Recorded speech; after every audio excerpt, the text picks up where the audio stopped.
So this is exactly how I've generated six figures in profit at 18 by pre-handling objections and closing deals as a high-ticket closer. Now, these screenshots are in pounds because I was born in the United Kingdom, but I've also collected cash on payment processes like Fanbasis, which is in US dollars.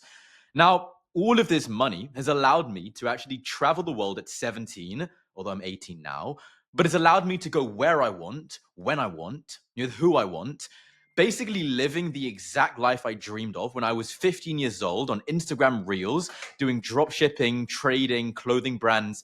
I didn't really get anywhere. I've been to Dubai, I've been to Miami, I've been to Japan, and there are so many more countries that I'm going to be going to soon. Now, who am I? My name's Dylan Lieberman. I dropped out of City of London School for Boys, which is actually the third best private school in the UK, at just 17 years old.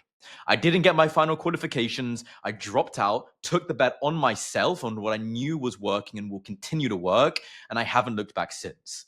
I currently run an SMMA agency doing about 30K a month, although of the 21st of October, we just passed 32,000. I've closed hundreds of high ticket deals above $1,000, and I've helped countless closers and appointment setters all across the globe take home more cash with high ticket sales. I've trained my own sales teams and the sales teams of other business owners to make more money. I've been in the game for about 3 years as a salesperson, as an entrepreneur. And as you can see here, from the suit to the Rick Owens, I haven't looked back since. Now, what do I sell or what have I sold? I mean, I've sold everything. I've sold marketing to companies, leads to service businesses, business opportunities in B2B and B2C, info in B2B and B2C, just to skim the surface. But the best bit is that you can do it too, or if you're already selling a high ticket offer, you can do it better. I've helped business owners, I've helped consumers, as Hormozy would put it, entrepreneurs, which is someone who wants to be an entrepreneur. The most important thing is, as a salesperson, whoever you're speaking to has a problem and wants your help. And if you believe that you are helping them, they will believe that you are helping them and they will pay you their money for the help. I've also helped appointment setters and closers from all across the world, guys from US, Canada, UK, Europe, even a couple guys from India to make more money. Now, what makes me a little bit different is that I used to be the business owner. I'd have daily calls with my guys and I'd train them up because when they made money, I make money. Salespeople are on commission. It's great because there's no limit, but it's also not as great because you got to actually be good at what you do. Now, you might be asking, how am I actually qualified to help appointment setters and closers? Now, it all kind of started with my first SMMA agency. I knew that I couldn't hire out until I had the skills myself. So I was the sales rep and the only sales rep doing end-to-end setting and closing every single day to take the agency off the ground. As a result of this, I ended up setting over 1,000 appointments for myself, although a lot of them showed up or they'd show up and they wouldn't know what day of the week it is. Now, what I kind of learned is as an appointment setter, your role is not just to book the meeting, not just to get the email address, but to actually get the prospect in a frame where they are excited for the call and then eventually ready to show up and close. This took a while to get good at, and getting a show up rate which was at least 70-80% and a close rate from people and prospects who actually wanted my help, because again, they need to want your help. They need to want the help, right? But when I was booking 8 to 10 sales calls a day, set in the morning, I used to set in the morning, set for later on in that day, and then close in the evening. It worked great. But when I was getting to that kind of volume, then I was able to kind of develop my closing. And I still do this end-to-end setting myself, to be honest, because I get fantastic results. I scale, I make money, and outside of commission-based selling for other offers, it's still a fantastic way to make money and travel the world and fund my lifestyle. But once I did learn the skills, I needed a scale, right? So I did hire a team. I have appointment setters, I have closers, and I train them every single day because I do the same things that they do. I'm not sitting here from a big chair telling them what to do. I'm in the field with them, challenging them, saying I book more appointments than you, and motivating them to keep going and developing them as I develop my own skills. Now, what have I actually learned from all of this? From being the business owner, the one hiring the setters, then I know how it's like. Every time I'd make a job post for setters and closers, more people would apply every single time. And the ones that I ended up hiring, I train. Now, the most important thing which I've learned is mindset. You have to help people solve their problem. You cannot jump on these calls thinking about cash collected, money, commissions. It needs to be, I wonder why this person booked the call, and I cannot wait to help them fix their problem. As a result, if you can quantify their problem, it'll be much easier for you to close them. But at the end of the day, it's again really about helping the prospect jump over their limiting beliefs, which is the only reason they wouldn't close. They know why they jumped a call, they booked a call to fix a problem. It's only the limiting beliefs in their mind that would stop them from taking action. So it's your goal to help them take action. Now, I know I've said all this stuff, and what I want to really just show you, and this is crazy value, is my exact perspective on the sales process. And this applies for every industry that I've worked in because it's human psychology over anything else. And like I've been touching on, they booked a call for a reason. They want your help, and it's your goal to help them understand why they need to change today. So again, most sales calls, it's 60 minutes. You don't have all the time in the world. So you need to build their emotions. You need to lower their limiting beliefs, install core beliefs into them so that when you drop the price, there are no objections. If you speak to any closer closing above 70%, they'll tell you that 50% of their closes are objectionless. And that's because it is the best way to sell. Pre-handle the objections before they come up, finish in 45 minutes, and go get a glass of water before your next sales call. So when you jump on the call, the first thing is a pattern interrupt. It could be calling out something in their background. It could be saying, can you hear me? Can you hear me? You know, something like that, right? To just break the pattern of, oh, is the weather nice? Because at the end of the day, if they're on the call, they have a problem which hasn't been solved, and maybe they've spoken to other salespeople to solve the problem and they didn't buy. If they put you in the same bracket as those other salespeople, your chance of getting out of that bracket is harder. So why not, from the first 30 seconds, immediately make them aware you are not the same as everyone they've spoken to before, and your results are not the same. And the outcomes which they're going to get are not the same. And as a result, they'll go with you. Now, the next thing is you want to let them speak. You say something, hey man, how can I help? Or, hey man, I guess like what really made you look at us further? Or, you could say something like, cool man, I guess like what really had you, book in the call with me today? Something like that, right? Because again, they know why they booked it. It's because they have a problem and they're looking for your help.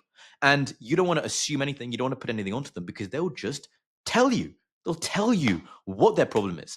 They'll tell you why they booked in a call. Now, you must understand why they are there. They're not there to make more money. They are not there because they wanted to see what you got. They're not there because you looked cool on Instagram. It's not why they're there. And you cannot take it service level. And this is something which I've kind of learned. If a prospect bullshits you and you sit there and you go, okay, and you move on, they know in their mind they bullshit you and you need to say about it.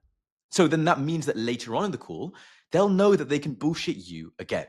But if you call them out and you say, hey man, like respectfully, that's probably not why you're here. Like, what is the reason that you wanted to book in this call today? Then they will be like, oh shit, this is not the same as everyone else I talked to. I cannot lie to this person. They'll switch on and they'll be honest with you, which is again what you need going into the rest of the discovery phase.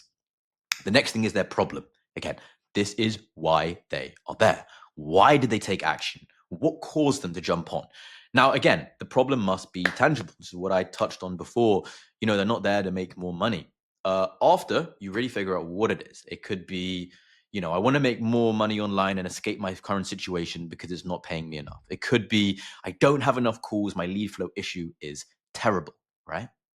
Then you want to say, cool, what's the impact of not having enough time in your day? What's the impact of being stuck in your 9 to 5 and not having the money to be able to support your lifestyle? How's that affecting you?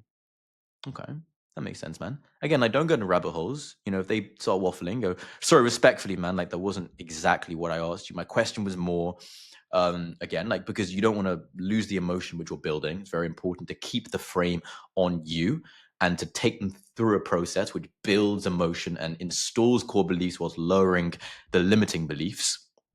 Then once you have their problem and how it's affecting them, you can ask them how long they've been developing.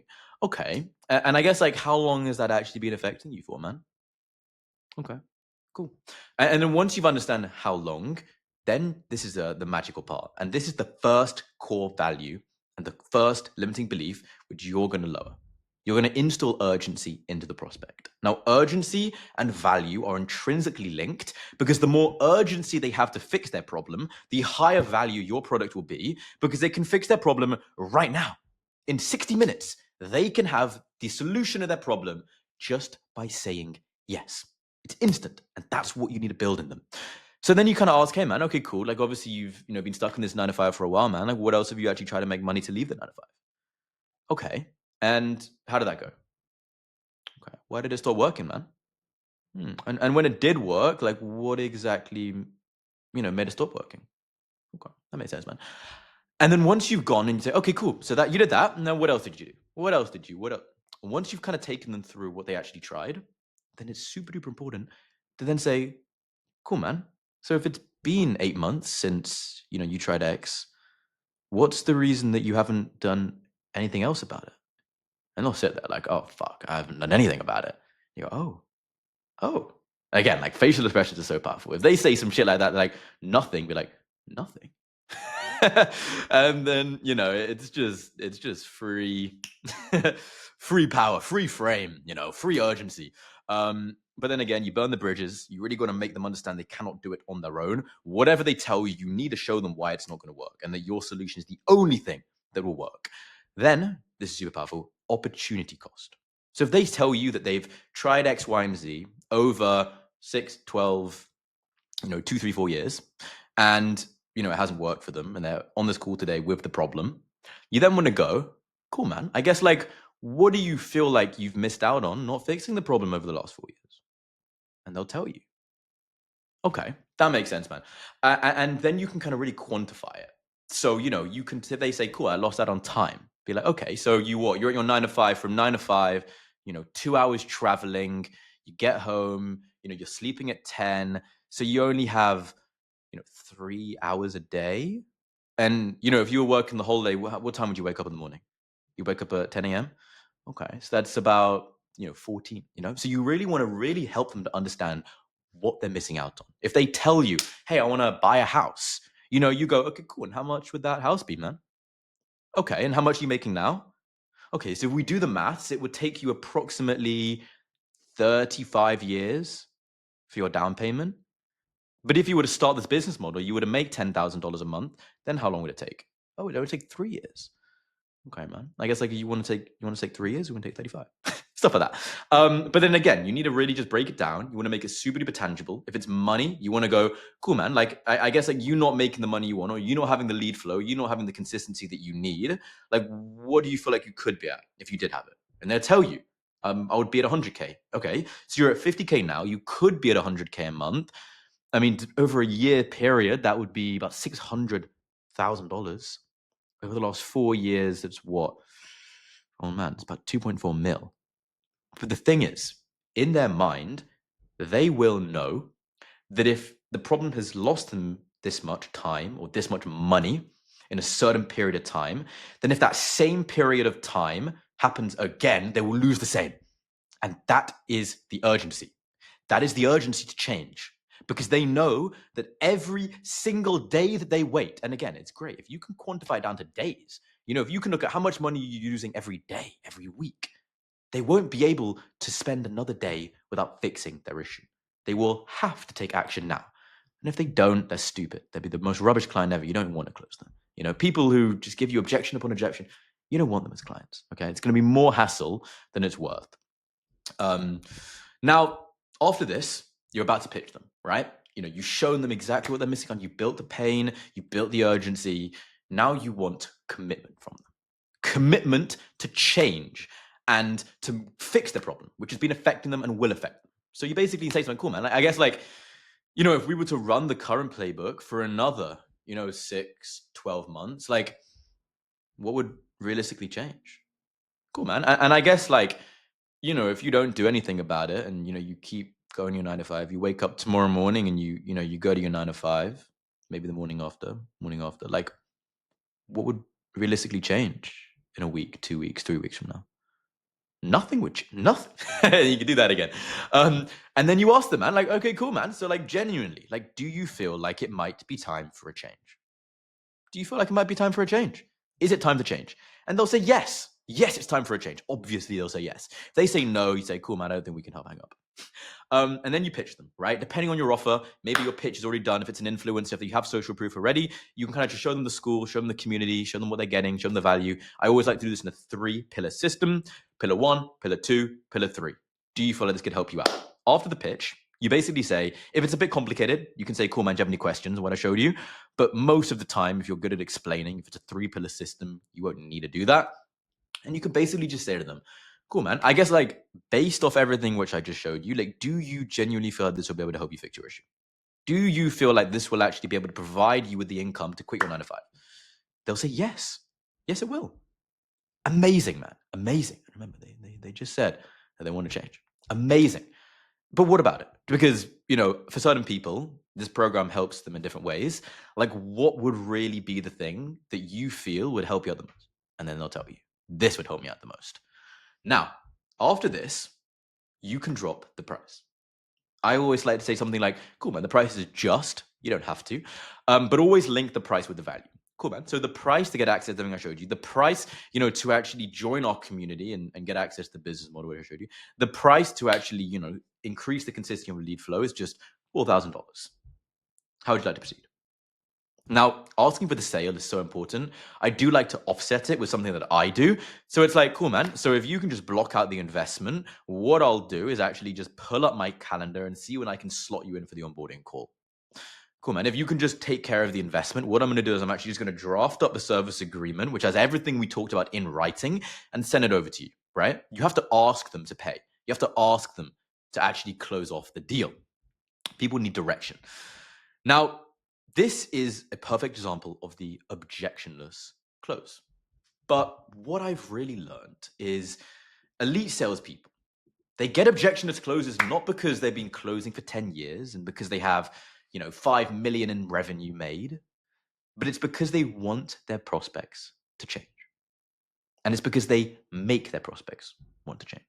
Humans are congruent. They don't like going against themselves. They want what's best for themselves. And most, and this is why I say most, because some people will never change. Some people will never, ever, ever change. And if you do everything right, don't beat yourself up because they don't close. Because some people will never, never, never, never, never, never change. It's just not what, it's just who they are, right? It's numbers, probability. Some people can win, some people can fail. Some of you watching this video will click off and never change. You'll go watch Logan Paul after this. But some of you will go and you'll watch more content on high ticket sales. You'll go and you'll apply for an offer, right? It's numbers at the end of the day. Not everyone can be winners. But the people are intelligent enough, will make the decision, the most educated decision to get there.